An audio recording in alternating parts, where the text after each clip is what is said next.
Saludos, bienvenidos a 30 Minutos. Hoy recibimos a Isidoro Sánchez, que podríamos presentarlo como ex eurodiputado, ingeniero de montes, fue director del Parque Nacional del Teide, también del Parque Nacional de Garajonay. Y ahora, Isidoro, bienvenido como escritor. Pues sí, muchas gracias. Bien hallado. Porque ¿cuál es la media de libros en los últimos años? Bueno, desde que me jubilé políticamente, que fue en el año 2003, a partir del 2004 escribo prácticamente un libro por año. Y bien. Solo y acompañado. Y fue Nicolás Lemus quien me inició en la senda del Teide, para que contara toda mi experiencia en el Teide, y efectivamente en el año 2004 empecé a colaborar con él en escribir libros. Luego pasamos con Melesio Hernández también a escribir la historia del turismo en el Puerto de la Cruz. Y luego ya, por ejemplo, a nivel personal, estuve un año escribiendo un libro sobre el Garoé, en la Isla de Hierro, pues mis relaciones con aquella isla del Meridiano, en un homenaje a un guarda forestal como Sósimo Hernández. Más tarde hablé también de La Gomera, estoy hablando de los lugares donde he trabajado profesionalmente, sobre la Orotava, en colaboración con un cubano, Juan Carlos Sánchez, y con un peruano, Manuel Méndez Guerrero. Y luego he vuelto a escribir sobre Tomás Felipe Camacho, en colaboración con María Victoria Hernández, con Xiomara Brito, una cubana, o una palmera y una cubana, respectivamente. Y el último es Yolandia, este poeta, o este poemario que un poeta cubano le dedica a su novia, que luego fue su esposa, Yolanda Llenar, y que fue ilustrado con unas ornamentaciones importantísimas, inéditas, de Juan Ismael, que es la sorpresa que hoy vamos a dar, ¿no? Pues sí, pues se trata realmente de una sorpresa. Voy a mostrarle el libro a los espectadores que nos siguen, que este es justamente el libro del que habla Isidoro Sánchez, que se trata efectivamente de una sorpresa. Vamos a explicar por qué. ¿Cómo se encuentra Isidoro Sánchez con este libro tan curioso? Sí, yo tengo la suerte de viajar a Cuba todos los años, desde el año 84, por una serie de circunstancias sociales, políticas, económicas, deportivas y culturales, obviamente. Y paréntesis, perdón, Isidoro, ¿ha cambiado Cuba en este tiempo? ¿Está cambiando Cuba, sobre todo después de las últimas informaciones que vemos? Y la Cuba que yo conocí va del año 84 hasta el año 89, antes de la caída del muro, antes del periodo especial, y hay otra Cuba distinta a partir de ese momento.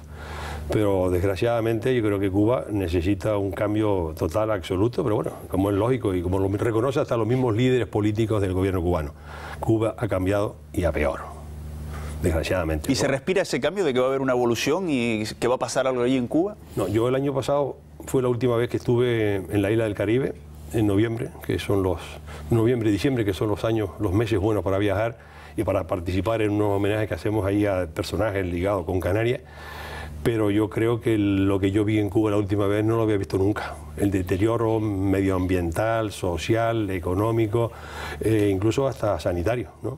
Pero bueno, yo se los digo, yo soy amigo de algunos dirigentes cubanos y se los digo, tengo la posibilidad de decírselo, se los comento, pero yo creo que Cuba tiene que cambiar. ¿Y los dirigentes cubanos lo ven, lo comparten? ¿O son reacios a reconocerlo? No, lo reconocen, saben que en el fondo tengo razón, yo tengo la suficiente confianza con algunos de ellos, a nivel de vicepresidentes o de viceministros, y decírselo, ¿no? Pero bueno, eso es un problema interno de ellos y yo no quiero meterme, pero lo que sí está claro es que a Cuba hay que sacarla del lugar en que se encuentra. Claro. ¿No? Hecho ese paréntesis, en uno de sus frecuentes viajes a Cuba, ¿cómo se encuentra Isidoro Sánchez con esta joya que tengo yo ahora mismo en mis manos? Bueno, no exactamente con esta, pero con una copia casi igual. La reproducción fue similar. La joya está ahora mismo en la casa de Isidoro Sánchez, ¿no? Sí, la tengo yo en mi poder, en mi casa, y que tengo que devolverla a Cuba. Espero ir a mitad de noviembre, aprovechando ese viaje anual que hago, como acabo de comentar. Pero esa joya literaria nace como consecuencia de un libro que escribí con María Victoria Hernández y con Xiomara Brito, que es una chica cubana, una señora cubana, descendiente de canarios, de Gran Canaria, de la isla de Gran Canaria, y concretamente de Arucas. Y entonces ella me colaboró conmigo y con María Victoria en la redacción de un libro sobre don Tomás Felipe Camacho, personaje singular en la historia de Cuba y de Canarias, aunque poco conocido aquí. Es pariente de tío abuelo o tío abuelo de Miguel Cabrera Pérez Camacho, el diputado autonómico del PP. Y este señor pues fue, entre otras cosas, además de abogado y ser un personaje importante en la historia de Cuba, de los años, hasta los años 40, 50 posiblemente.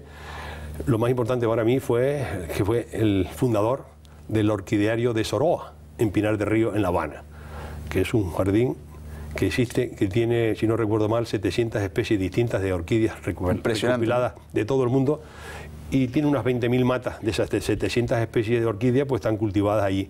Entonces el 17 de noviembre se cumple el aniversario de la muerte de Tomás Felipe Camacho aquí en Tenerife, en Santa Cruz, en la casa de don Antonio Pereira, por cierto, y él está enterrado aquí al lado, en el cementerio de Santa Lastenia, dicho sea de paso. Y el 17 de noviembre el gobierno de Canarias, o la Viceconsejería de Migración y de Cooperación con América, le va a hacer un homenaje junto con los trabajadores que todavía afortunadamente viven, como son Agapito Hernández y Teresa Gómez, su esposa, que hace pues eso, hace 50, 60 años, pues estuvieron trabajando en este orquidiario de Soroa.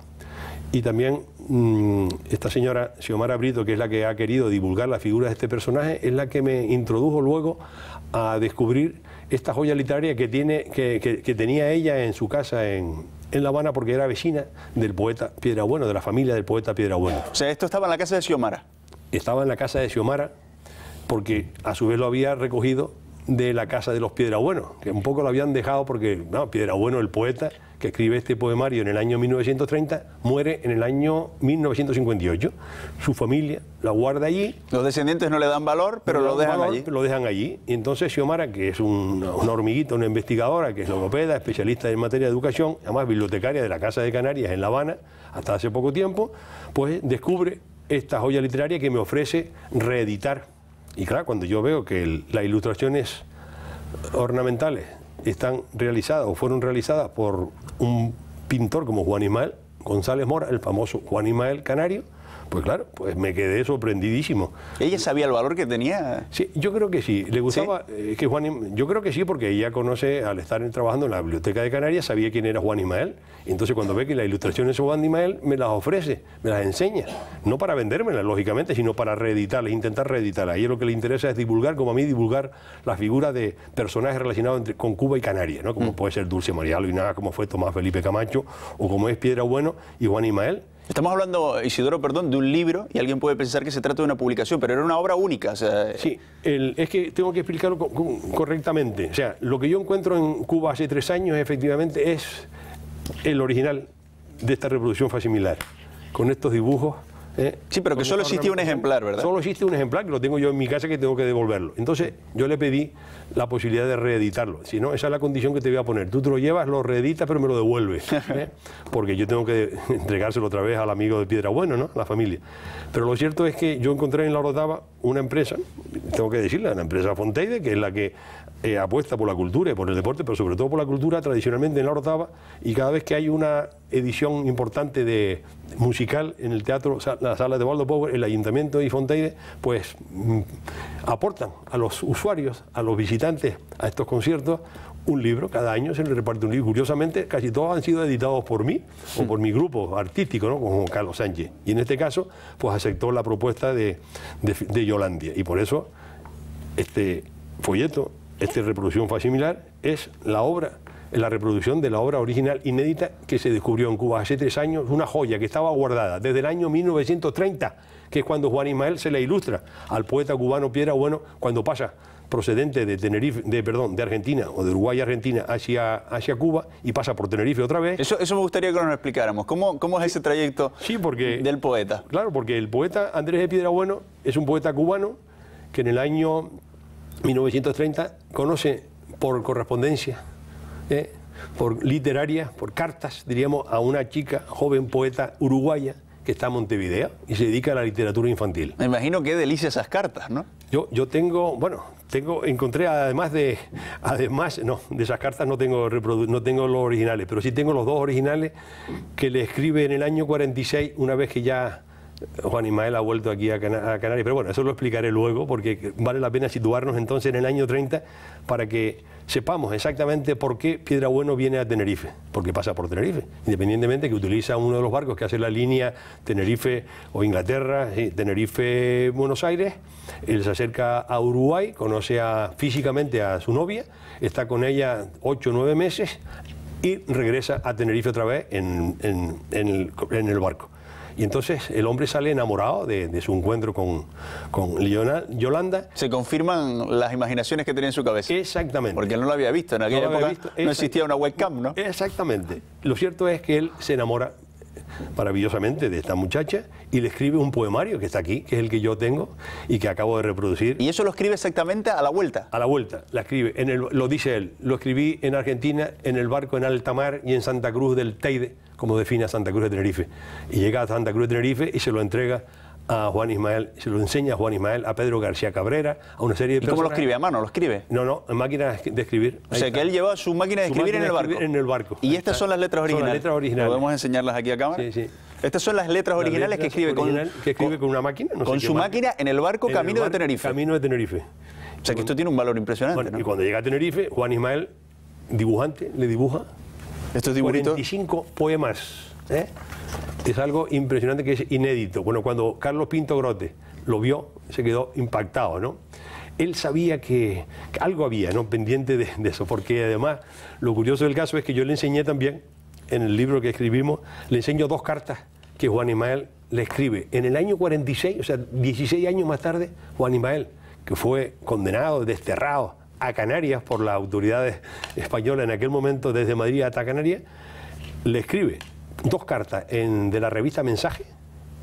Carlos Pinto Grote lo certifica, además lo tengo yo, el original los tengo yo, donde le cuenta, año 46, le dice Juan Ismael, le dice a Andrés de Piedrabueno, no te olvides que yo te ilustré los poemas que le dedicaste a tu novia, a Yolanda. Y entonces dice, a mí me gustaría ir a Cuba para exponer mis cuadros y luego seguir a Estados Unidos y establecerme allí. Fíjate. Bueno, la historia de Juan Ismael es muy curiosa. La película que Caja Canaria expuso anoche en el SEDOCAN, que por cierto, y tengo que reconocer que el SEDOCAN, el Centro de Documentación Americano que dirige en este momento, que coordina el profesor ortavense Manuel Hernández, cumple, y lo digo con todo el corazón, con todo el cariño del mundo, una labor importantísima. Yo que he estado muy ligado con Manuel Hernández por circunstancias no solamente de la Orotava, sino por relaciones con América. Yo soy un profesional fui ingeniero de monte, o soy ingeniero de monte, pero me gusta la historia de la Orotava, la historia de América, sobre todo la de Cuba y Venezuela, son los países más ligados con los canarios, fundamentalmente, también porque mi familia fue genéticamente, por eso yo digo muchas veces que soy un descendiente genético de migrante, un canario que aparece en la orfebrería del libro de Jesús Hernández Pereira, un tal Mateo Grillo que está enterrado en el altar mayor del Farrobo de la Orotava. Bueno, pues también fue a Cuba y amasó fortuna, vino para acá y bueno, y regaló los ciriales de plata, financió los ciriales de plata de San Juan del Farrobo, también las andas de plata del Farrobo, y por eso su abuelo, su tío abuelo, de Manuel Hernández, sí, era don Domingo Hernández, que era el párroco de San Juan, que fue el que me enseñó todas estas cosas a mí en el año 70. Todas estas inquietudes. Todas estas inquietudes. Bueno, lo cierto es que, claro, uno se enamora de todas estas cosas de las relaciones de América y de Cuba. Igual que Andrés se enamora de Yolanda. Y se llega a casar con ella. Por correspondencia. 7 años después se casa. Él estaba en Cuba y ella en Uruguay. ¿Y no se habían visto más en todo ese tiempo? Desde el año 30 no se habían vuelto a ver. Estuvieron 6 o 7 meses. Eso sí que es amor a primera vista, ¿eh? Sí, la verdad que sí. Y por cierto, en la época, tengo que decir que Yolanda, por ejemplo, coincidió, o Mercedes Pinto, la famosa escritora canaria, coincidió cuando fue desterrada por el Primo de Rivera, de Madrid se marchó a Uruguay y a Cuba también. Pues en Uruguay coincidió con Mercedes Pinto, coincidió con Yolanda. ¿Tenemos una foto de Yolanda que podamos enseñar? Sí, la verdad, de joven, está ahí. Bueno, lo cierto es que Yolanda, cuando se casa por correspondencia, por poder, como se hacía muchos canarios también con la gente que migraba a Venezuela y a Cuba, pues se va a vivir a La Habana, a Matanzas y a La Habana, a Matanzas, Cuba, y a La Habana, Cuba. Y entonces de ahí se van y ofrecen al gobierno cubano la posibilidad de erigir un monumento al general Artigas, que es descendiente de canarios, de familias laguneras, que él fue fundador de, bueno, uno de los líderes de la independencia, de los próceres de la independencia de Uruguay, ¿no? Aquí están recién casados, ¿no? Ah, sí, una foto muy bonita, sí, señor. Aquí están recién casados Yolanda y Andrés. Sí. Y Andrés de Piedrabueno. Y Andrés de Piedrabueno, ¿por qué viene a Tenerife? Porque primero, él utiliza la ruta del barco inglés que venía desde Southampton, me parece que era, a Tenerife. Qué curiosa la ruta de ese barco, ¿no? Sí, de los años 30 hemos encontrado un barco que hacía esa ruta de la compañía Liner Nelson, me parece que se llama. Y lo cierto es que, ¿por qué luego está algunas semanas y algunos meses aquí también el señor Piedrabueno? Porque su familia, su hermana, está relacionada con un padrón, estaba casada con un padrón del Hierro. Y de hecho, cuando viene a Tenerife el poeta cubano Andrés de Piedrabueno, se acerca hasta la isla del Meridiano, hasta el Hierro, y le cuentan la historia del Garoé, y le escribe un romance al Garoé, que es por donde descubro yo, gracias a Xiomara, que me lo enseña, porque yo escribí en uno de mis libros que te estaba contando antes, pues escribí un libro sobre el Garoé, y uno de los romances que yo encontré estaba escrito por Piedrabueno. ¿Y qué hacía Piedrabueno en Cuba? En el Hierro, claro, es que su familia era padrón y los padrones se conocían. Y también he descubierto últimamente que la familia de Piedrabueno, perdón, de Juan Ismael, el majorero de Fuerteventura, también tenía familia en el Hierro. Eso me lo contó Carlos Quintero Rebozo últimamente, porque cuando estudió aquí en La Laguna me dice, no, yo también viví una temporada con la familia de Juan Ismael allí en Tenerife. Bueno, lo cierto de todo esto es que encontré, gracias al Garoé, un personaje que tomaba Felipe Camacho, conocí gracias a la Asociación Canaria a Xiomara, y Xiomara me descubrió, me enseñó esta joya literaria que hemos reproducido fascinantemente. Primero, escribiendo este libro, que tiene 3 partes. Primera parte habla de Piedrabueno y Yolanda, la segunda parte de Juan Ismael, que ya lo conocíamos, y la tercera parte es la reproducción facsimilar que tenemos. Sí, digamos que son 2 obras. Por un lado, 2 obras, exactamente. La reproducción facsímil, que es esta que tengo aquí en mis manos, sí. Y el libro que viene toda la explicación de cómo se encontró. Cada uno de ellos, exactamente. ¿Y el libro original Isidoro, puede comprarlo? No, ese libro original no se puede comprar porque yo no tengo... La única autorización que me dieron fue para la reproducción que hizo Fontaide, pero realmente yo cuando vaya para allá, si me lo venden los derechos, pues es posible que para el año próximo lo podamos hacer. A ver si el Sedocán, sí, el Sedocán yo creo que es una institución que está, este centro que es importantísimo, en mi opinión, dentro de la red de museos del Cabildo. Si el Cabildo ya me lo pidieron ayer, la posibilidad, me preguntaron por esa posibilidad. Pero bueno, hemos hablado, Isidoro, de que esto tiene un valor inmenso, sobre todo también por estas ilustraciones de Juan Ismael. ¿Quién fue Juan Ismael y por qué se trata de un pintor tan importante que creo que en esa presentación a la que hacíamos referencia, por ejemplo, Carlos Pinto Grote llegó a decir incluso que era el mejor pintor surrealista que hayamos tenido en Canarias? Sí, no solamente eso, sino que digo que era mejor, en su opinión, que Óscar Domínguez, ¿no? Para decirlo Carlos Pinto Grote, pero bueno, y eso fue consecuencia, lo vimos, la gente no conocía ese documental que ha producido Caja Canaria. Yo creo que vale la pena. Yo cada vez que voy, le he pedido permiso a Caja Canaria y al director, que es de la Orotava también, a Miguel García Morales, para poder exhibir en los lugares que presentemos el libro, pues este documental que habla de la vida y obra de Juan Ismael, un hombre que no se sabe si nació en Fuerteventura o en Tenerife, que eso es lo de menos. Su padre era de Fuerteventura, su padre de Tenerife, pero bueno, lo importante es que él, para mí, es uno de los dibujantes y de los pintores surrealistas, como bien dice Carlos Pinto Grote, los que hemos visto y conocido su obra. Yo me enteré, bueno, de Juan Ismael hace años, ¿no? La colección que hizo el gobierno de Canarias, pero después que lo descubro en Cuba, he profundizado, y gracias a Carlos Pinto Grote y a Efraín Pintos también, pero sobre todo a Carlos Pinto Grote, que tiene en su casa un importante legado de obras que Juan Ismael le dedicó a su padre y a él. Un pequeño museo, ¿no? Un pequeño museo, es una joya. Yo creo que Juan Ismael tiene que ser reconocido. Bueno, de hecho, el Cabildo de Fuerteventura ha establecido un centro cultural con el nombre de Juan Ismael en la isla Majorera. Y yo creo que Juan Ismael es un personaje que hay que redescubrir en este momento, hay que rescatar. Lo mismo que se ha rescatado a Yolanda y se ha rescatado a Piedrabueno, yo personalmente estoy haciendo una campaña de difusión, de divulgación del personaje de Juan Ismael, porque para mí es de los mejores pintores que yo he conocido. Sí, además, la excusa es fantástica después de haber ilustrado este poemario también, ¿no? Sí, fue un dibujo. ¿Qué pensaría Yolanda cuando vio este poemario? Bueno, lo dice ella. Yo creo que él cuenta, leyendo el poemario, ella le contesta en un momento determinado a su novio, le cuenta cosas bonitas al principio, porque el principio es el encuentro, cuando ella dice, bienvenido a esta tierra, es poeta cubano o algo así. La verdad es que hay que leérselo. Yo se lo he dejado estos días a mi hija, que está recuperándose de una operación quirúrgica, y la verdad que se ha emocionado leyendo este poemario, ¿no? Y cualquiera que tenga un poco de sensibilidad, yo creo que por eso animo más que este poemario, este libro, porque en el libro se encuentra este poemario también, pero claro, hay cosas muy bonitas, preciosas, ¿no? Por eso decía yo, Isidoro, que qué lujo de cartas de amor entre ellos, entre dos poetas, ¿no? Sí, señor, sí, señor. Bueno, de todas formas, desde luego esta obra está ahí, y yo creo que sería bueno que todos los espectadores que sientan un poco de inquietud por este tema que hemos explicado se acerquen, porque desde luego van a disfrutar muchísimo. Pero aprovechando la visita de Isidoro, ya hemos explicado al principio que se trata de una figura política muy importante. ¿Cuántos años en política aproximadamente, Isidoro?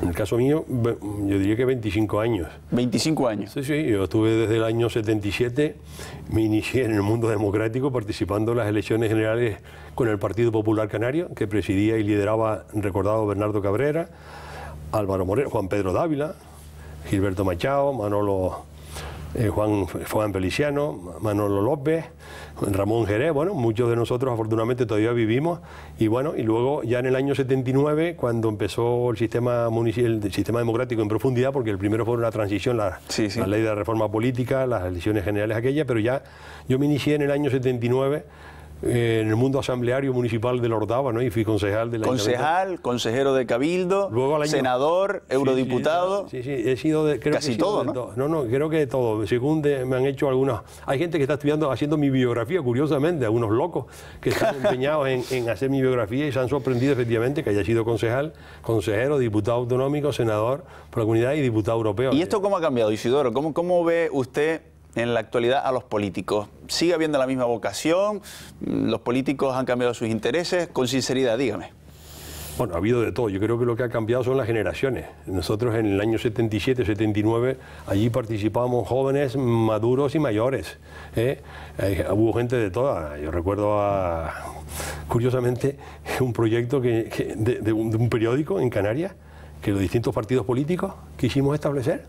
Y estoy hablando de Juan Rodríguez de Oreste, estoy hablando de Óscar Vergasa, estoy hablando de los hermanos Vitini, estoy hablando de Elfidio Alonso, de Victoriano Ríos, de Bernardo Cabrera y de yo mismo. Y curiosamente, bueno, había gente de tres generaciones. Bueno, en el caso nuestro aquel eran 2 generaciones, ¿no?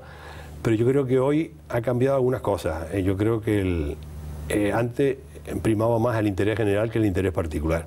Yo creo que España necesitaba una transición, y Canarias en particular, que es donde nosotros vivíamos, aunque yo estuve 6 años en Madrid y viví también, cosa que mucha gente ignora, etapas importantes cuando el SEU, cuando el Sindicato Español Universitario, y algunos me tachaban de que si yo había sido el culpable de por lo menos en el mundo deportivo, que fue uno de los destructores del sindicato. Mire, cada uno hace lo que entiende de manera pertinente. A mí me nombró en el último año de la transición, en el 65, todos los equipos de Madrid me nombraron delegado. Yo tenía la costumbre de ser delegado de curso, representante de los estudiantes. O sea, yo siempre fui... Con vocación política. Con vocación política, y sobre todo elegido por los de abajo. Isidoro, y en estos momentos que estamos en un periodo de crisis que da la sensación de que nos cuesta salir de esta crisis, ¿tenemos políticos a la altura de esta crisis que estamos viviendo? Hay de todo, hay de todo, hay de todo. Yo he tenido la oportunidad de conocer a los políticos de todos los estamentos y de todos los niveles y de todos los partidos, lógicamente, ¿no? Y yo he aprendido muchas cosas. Primero, que por razones políticas no te puedes enfadar con nadie, punto número 1. 2, Canarias no está sola en el mundo. 3, que debe primar el interés general sobre el interés particular. Y 4, yo creo que estamos atravesando en este momento una situación muy delicada en la historia de la democracia. Recuerdo que en las campañas al Parlamento Europeo, en el puerto de la Cruz, yo hice algunas gestiones, algunas conferencias, algunas charlas con comunidad británica, que casi todas eran conservadoras, y me preguntaron cuál es lo más que yo temía en ese momento. Y a mí lo que me preocupaba, y estoy hablando del año 99, era la consolidación de la transición política. La democracia tiene que asentarse en este país todavía. Y hay algunas cosas que basta con mirar alrededor nuestro para decir que las bases, los valores democráticos tienen que estar bien asentados, bien fundamentados. Los edificios democráticos hay que construirlos con unos cimientos correctos. ¿Y qué cosas han pasado para que Isidoro piense eso, que todavía nos falta asentar la democracia? Porque hay gente que piensa todavía en clave de muchas cosas. No me gusta decirlo porque yo soy positivo, yo soy constructivo y yo no quiero mirar para atrás, pero hay gente que no piensa como nosotros, bueno, por lo menos como yo, y me preocupa que la gente no está pensando en mantener el sistema democrático. Yo creo que se está aprovechando de la crisis económica, financiera, y no hablo de las huelgas ni todas estas cosas, sino hablo en general de que la cultura democrática tiene que asentarse de manera correcta, y me preocupa eso. Bueno, Isidoro siempre estuvo muy preocupado por la conservación de nuestra tierra. Basta citar que ha sido director del Parque Nacional del Teide o director del Parque Nacional de Garajonay. ¿Hemos conservado bien los canarios, nuestro territorio, o nos queda algo pendiente? Yo, en líneas generales, me acaban de preguntar en esas encuestas que hace el Parlamento de Canarias, como consecuencia de estas jornadas que se están celebrando, se van a celebrar. Bueno, se están celebrando ya en Parlamento y la sociedad, y me preguntaron por esa pregunta, y yo creo que la sociedad canaria en general ha conservado, con desgraciadas excepciones, ha conservado la naturaleza de nuestras islas.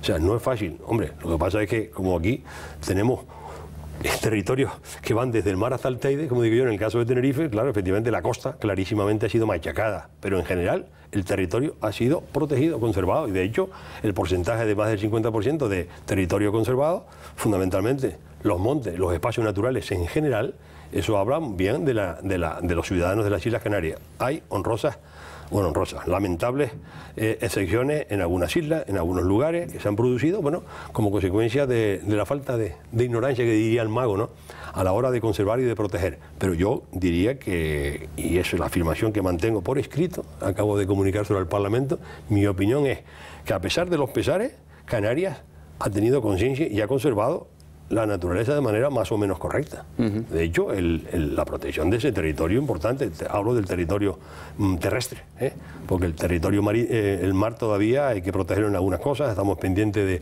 la definición de las aguas, de proteger los archipiélagos como Chinijo, allá en la zona oriental, en las islas pequeñas de La Graciosa, etcétera, La Alegranza, en Roque del Este, Roque del Oeste y tal, pero en general yo creo que lo que pasa es que se ha machacado efectivamente, como digo, la costa. Ha sido el territorio, el piso basal que Humboldt describió, que más leña ha recibido, y eso lamentablemente... A ver si nos da tiempo, antes de que acabe la entrevista, hablar también un poquito de Humboldt, pero una pregunta rápida, que asuman el gobierno regional y los cabildos, los parques nacionales, ¿es positivo a la gestión? Bueno, yo creo que honradamente sí, tengo que decir que sí, y además es que es un mandato legal, y por tanto, si la transferencia de los parques nacionales se ha hecho de los montes primero y de los espacios naturales protegidos después, y ahora de los parques nacionales a la comunidad autónoma y la comunidad autónoma a los cabildos, pues ¿por qué no? Honradamente digo, ¿por qué no lo asumen los cabildos? Sinceramente lo digo. Isidoro Sánchez es una de las personas que mejor conoce esa figura histórica de Humboldt. ¿Es verdad eso que se dice que Humboldt, cuando llegó al Valle de la Orotava, se arrodilló y se puso a llorar emocionado de lo que había visto? Yo lo decía, lo digo siempre, hasta María Rosa Alonso me lo ha preguntado por teléfono, y yo no puedo decirle dónde lo dice, dónde aparece escrito ese concepto. Yo creo que el Humboldt lo que se impresionó fue cuando venía de la laguna hacia el Valle de la Orotava, al llegar a Tacoronte, al Sausal, es cuando se impresiona de la vista que ve en el Teide. Él llega un 21 de junio, 19 de junio llega a Tenerife, a Santa Cruz, está el 20 en la laguna, duerme en Santa Cruz, viene a la laguna, y llega aproximadamente el 21 de junio, es cuando llega el solsticio de verano, cuando está llegando al Valle de la Orotava. Y él se impresiona del Teide, del espectáculo, del paisaje, cuando está en Tacoronte, el Sausal. Y él habla, cuando regresa, y lo cuenta en sus viajes a las regiones equinocciales del nuevo continente, él habla de su estancia en Tenerife y señala el espectáculo maravilloso, y además lo compara con lo que hace el primer ejercicio de geografía comparada, lo compara con México, con el Perú, con Venezuela. ¿Y qué pensaría ahora Humboldt si viera el Valle de la Orotava? Hombre, ya esos son temas... La precisión de la naturaleza es distinta, del momento, de los lugares, de la época. Se decía antes que antes de Humboldt, antes de la llegada de los científicos en general, la gente lo que percibía la naturaleza era a través de sus sensaciones, de su olor, de su vista, de ese fenotipo, de esos fenosistemas que se contemplan, esos aromas que se combinan con esos paisajes. Humboldt utiliza instrumentos, catalejos, telescopios, barómetros, microscopios, y ve la naturaleza de otra manera. Y cuando hay que entender que Humboldt, cuando llega a Tenerife, estamos hablando a finales del siglo XVIII, con una población muy pequeña, con un valle maravilloso, me imagino, por la descripción que él hacía, los cocoteros, los valles, los pisos de vegetación, las palmeras, los dragos, el monte verde, el pinar, el retamar, la violeta, etcétera, etcétera. Claro, hoy nos encontramos con una población desbordada, un territorio en la zona media, en la zona baja media, la parte alta, la que está más protegida, la que yo hablábamos antes, pero, hombre, Humboldt se sorprendería efectivamente, y no de manera positiva, por lo que pudiese encontrar, ¿no? Eso está claro, ¿no? ¿Qué hay que hacer en el futuro, Isidoro Sánchez, para mantener las islas más o menos bien? No, desde el punto de vista ambiental, ¿no? Desde el punto de vista ambiental, yo creo que la gente lo que tiene que tener es la educación suficiente, que los profesores le impriman a sus alumnos, que las familias le imprimamos a nuestros hijos, a nuestros nietos, el valor de la naturaleza de las Islas Canarias. Las islas en general son territorios espectaculares, singulares dentro del mundo, del planeta Tierra en el que vivimos. No estamos solos, afortunadamente hay muchas miles, millones de islas por todo el mundo, pero nosotros tenemos una responsabilidad importante, que es la de estar situado a 100 kilómetros del continente africano, la de tener un territorio como el nuestro, con 7.500 kilómetros cuadrados, en una ruta tricontinental, con una diversidad ecológica impresionante, con una biodiversidad maravillosa como consecuencia sobre todo de la altitud. Islas con altura son las que valen, las que tienen más riqueza biológica, y por tanto la responsabilidad nuestra es mayor. El cambio climático nos acecha, nos achucha, nos está asustando, pero hay que ser conscientes de las cosas, ¿no? Pero yo diría que para intentar mantener el estatus de responsabilidad hay que educar a nuestra gente, y la educación y la formación. Desde luego es una buena recomendación. Me gustaría terminar con una frase que he rescatado porque me gustó mucho cuando la leí, de Isidoro Sánchez: la cultura de los pueblos se mide por el amor a los árboles. Bonita frase esta, desde luego, para terminar el 30 minutos de... Sí, a mí me felicitó por esa misma manifestación, por esa frase, un funcionario el que controlaba la seguridad a la entrada de Endesa, UNEL con Santa Cruz, cuando me reconoció y me dijo: usted también es del Hortado, porque él era del norte, ¿no? Y me lo dice. Le dije: sí, eso se lo dije yo en el año 81, junio del 81, a don Rómulo Betancourt, presidente vitalicio de la República de Venezuela, cuando fue invitado por el Ayuntamiento de Hortava, por los vecinos del Farrobo, a conocer nuestra villa, nuestra isla, nuestras alfombras. Y cuando le entregamos el drago, la reproducción del drago de Franchi, que tanto entusiasmó a Humboldt, yo le dije: don Rómulo, la cultura de los pueblos se mide por el amor a los árboles. Bonita frase, desde luego. Ustedes con el araguaney y nosotros con los dragos, ¿no? Isidoro, enhorabuena por la frase y enhorabuena sobre todo por este trabajo y este descubrimiento, maravilloso descubrimiento, y gracias por supuesto por la visita a 30 Minutos a Televisión Canaria. Y a ustedes por divulgar todas estas cosas. Bueno, para nosotros es una satisfacción, igual que es una satisfacción saber que siempre ustedes están al otro lado. Gracias también por su atención. Hasta luego.